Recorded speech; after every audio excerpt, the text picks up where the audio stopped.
Es un lugar común decir que en la política chilena hay demasiada ideología. Suele repetirse en los matinales, en las radios transnacionales y en las columnas de opinión. Desde ese prisma, nuestra convivencia estaría saturada, supuestamente, de densos desacuerdos ideológicos. Permítame usted mostrarle un razonamiento distinto. Desde 1990 en adelante, los dirigentes políticos han tenido un marco general hegemónico, casi obvio, como si no hubiera habido más opciones. Una especie de sentido común que ha gobernado detrás del telón, sea concertacionista, piñerista, bacheletista o frente amplista. Esa ideología hegemónica fue el social cristianismo o el social catolicismo en diversas manifestaciones. Fíjese usted en el siguiente paralelismo que le presento.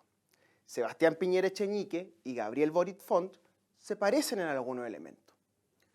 Primero, son hijos de padres demócratas cristianos. Tanto Luis Boric Escarpa como José Piñera Carballo militaron en la DC, ambos orgullosamente. José se vinculó a la Falange Nacional en la PUC, en el mismo grupillo que después se convirtió en el Partido Demócrata Cristiano, del cual fue miembro fundador. Piñera Carballo fue fundador y primer presidente de la Federación de Estudiantes de la Universidad Católica, de la FEUC. En el año 54 ingresó a la Corporación Estatal de Fomento de la Producción, la famosa Corfo, donde prácticamente trabajó toda su vida.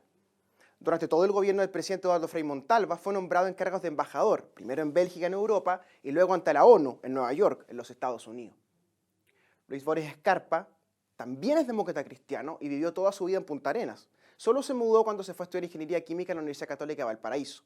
Su padre, el abuelo de Gabriel, fue peón de estancia y luego trabajó como pirquinero de petróleo en ENAP, empresa a la que años después ingresaría Luis hasta ascender a ser gerente de la entidad pública fundada en 1950 a partir de un plan de petróleos de la Corfo.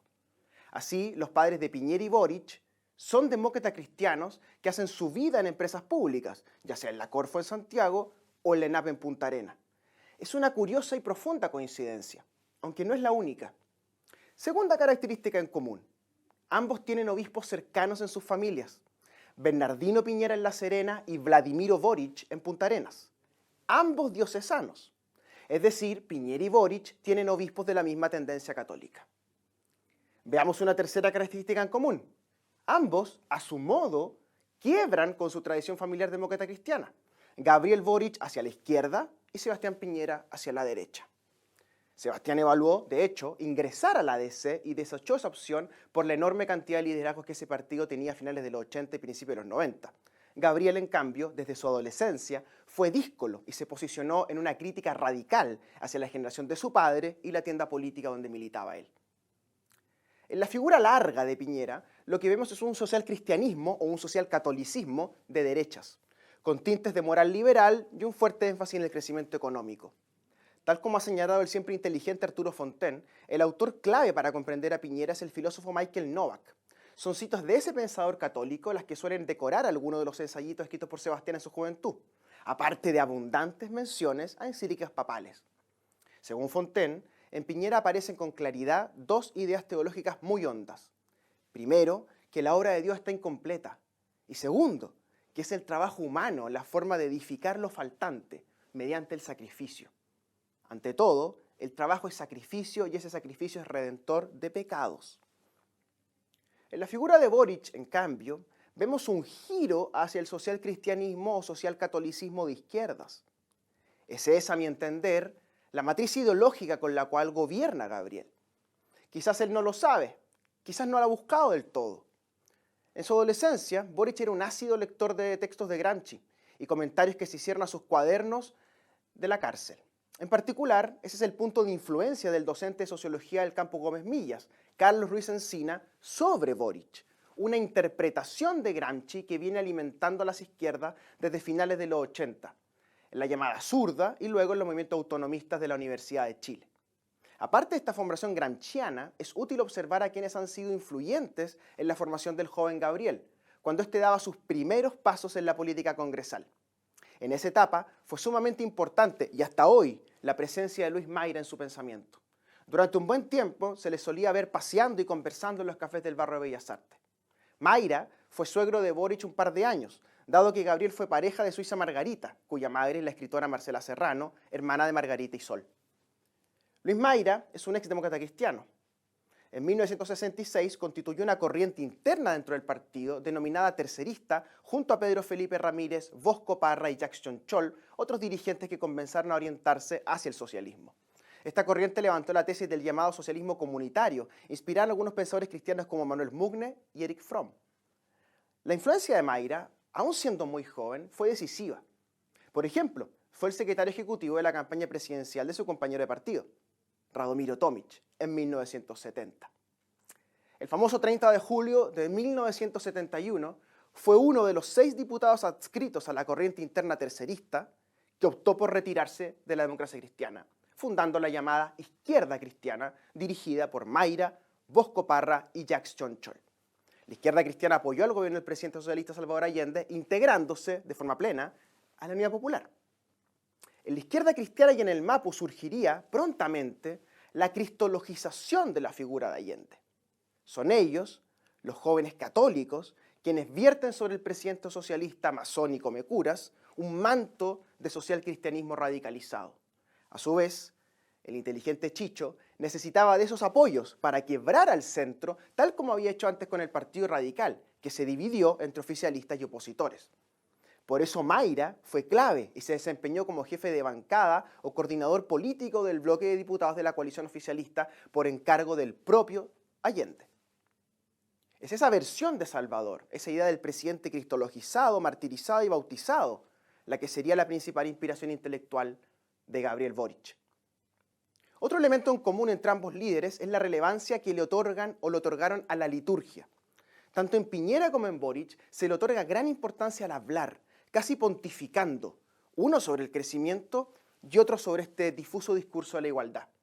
Ambos parecieran estar repitiendo de manera inconsciente esas liturgias cristianas que oyeron de sus tíos diocesanos. En ambos, además, esta liturgia se ocupa de tomar banderas del adversario. Esa era la retórica de Sebastián en su primer gobierno, quitarle banderas a la Concertación. Y esa parece ser la idea de fondo del gobierno de Gabriel, quitarle banderas a la Concertación, reemplazándola en su rol dirigencial. Para esa tarea, ambos requieren del llamado centro, que les resulta esquivo. La DC, salvo algunos personeros como Rabinet y otros, nunca se dejó capturar por Piñera, pese a los intentos de alianza entre RN y ese partido y los muchos intentos de Carlos Larraín por firmar acuerdos con Ignacio Walker. En el caso de Boric le ocurre algo similar. Salvo algunos personeros, la DC se mantiene díscola respecto al actual Ejecutivo. Solo la necesidad electoral maquilla ese actual escenario. Por ende, pese a lo que pueda pensarse, pese a la debilidad orgánica del Partido Demócrata Cristiano, el socialcristianismo o el socialcatolicismo en sus diversas facetas tiene gran influencia en los liderazgos actuales. Por ejemplo, el gobernador Orrego, que viene de la DC, tiene el camino libre para ser reelecto. Es decir, millones de personas elegirán a un socialcristiano, ahora aliado con el Frente Amplio, como gobernador de la región más poblada del país. El Frente Amplio, claro, ya apoyó a un exdemócrata cristiano para ser miembro del Consejo Constitucional en esta misma región, el melancólico Jerko Ljubicic, quien arrastra una larga historia dirigencial, pues fue el primer presidente del Centro de Estudiantes de la Facultad de Derecho de la Universidad de Chile, electo en dictadura, cuando derrotó a Carlos Schirer en 1983. Carlos, actualmente, es el director del diario El Mercurio. En el Senado hemos presenciado una ruptura del Partido Demócrata Cristiano, lo que ha traído consecuencias tectónicas para la Cámara Alta. Esa ruptura se personifica en senadoras como Rincón y Proboste, una social cristiana que vira a derecha y otra que vira a izquierda. Ambas, obviamente, dicen ser el centro. En Chile Vamos dicen estar convencidos de la necesidad de sumar a ese centro con personajes como Soledad Alvear y su marido Lugute, que fundaron Amarillos. Lo mismo ocurre con Rincón y su estafeta el senador Matías Walker, otro social cristiano. De hecho, es digno de psicoanálisis la curiosa relación entre Matías Walker y Gabriel Boric, pues el senador demócrata suele elogiar al presidente cuando se comporta como un acólito de parroquia. Pues esa es la beta que seduce a los demócratas cristianos, tal como en la segunda vuelta cuando Boric derrotó a José Antonio Kast. Visto así el asunto, Chile no estaría tan polarizado en materias ideológicas. Más bien, lo que observamos es un enorme arco de tendencias socialcristianas, desde republicanos, como el famoso profesor Silva, un socialcristiano de derechas, pasando por RN, Evópoli y los ex-DC, quienes difieren en matices tan profundos como leves.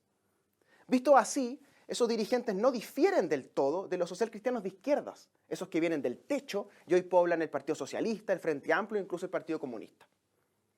De este modo, la supuesta enfermedad ideológica de Chile no sería tal.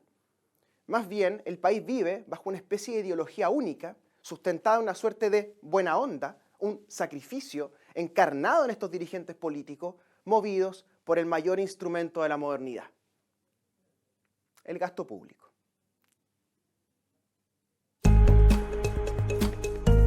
Opinión en Bio Bio.